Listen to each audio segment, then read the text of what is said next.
Hi mga people! So yon, nagpaalam po muna ako sa aking father na ako'y aalis na. Yan na po. Naglalakad na po ako papunta po sa gate kasi nandun po yung aking motor. So yan.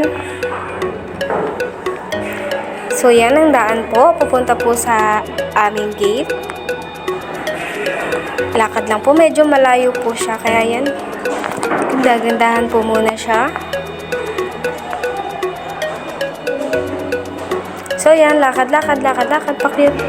So, yan, guys. Nasa gate na po ako. I-check ko po kung madumi po ang aking motor. Madumi nga po. Kita niyo po ang bakas ng ng kahapon. Chares! So, simula pa po nung ako'y nagpasok ng BSU ng second sem, hindi ko pa po siya nalilinis. Ngayon pa lang po ulit. So, check natin if may gas. Oh no! Wala nang gas! So, yan. Punta na tayo sa aking paglilinisan ng motor. Punta tayo kay Tita Lisa. Kay Tita Lisa na wash. Tares. So, guys, nahirapan ako dyan talaga.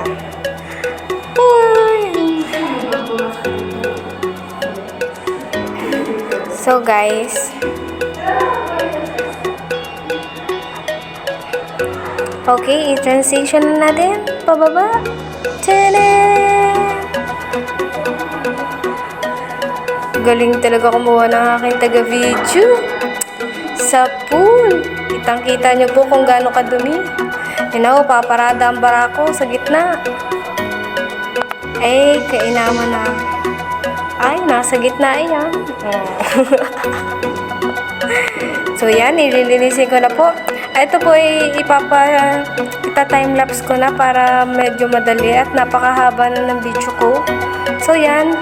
Una-una ay binasa ko ng tubig. Siyempre, lagsin natin ang mga gabok-gabok na yan. Mga putik-putik na iyan. Yan. Kasingit-singitan niya na. Nilagyan na ho ng sabon. Diyan na ho. Kinukuskus ko na ho. Abay, alam hindi kuskusin. Sabra bunda. Yan. Kuskus. Yan na po. Binabalawan ko na po. Yan. For the final look. Then, yan na po. Pinupunasan ko na po. Yan na. Nakikita nyo na po ba yung difference ng kanina at ngayon? O, diba? Ang laki ng pinagbago.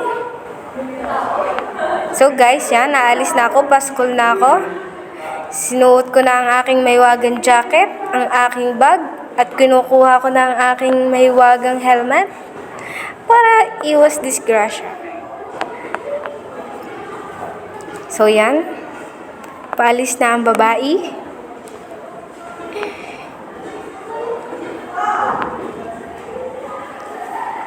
Okay, guys.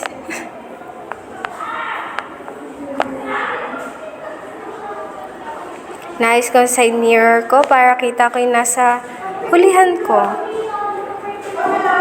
Okay, guys. Aandar na ako. Paalis na ako. Salamat sa panonood. Paalam. Salamat sa panonood.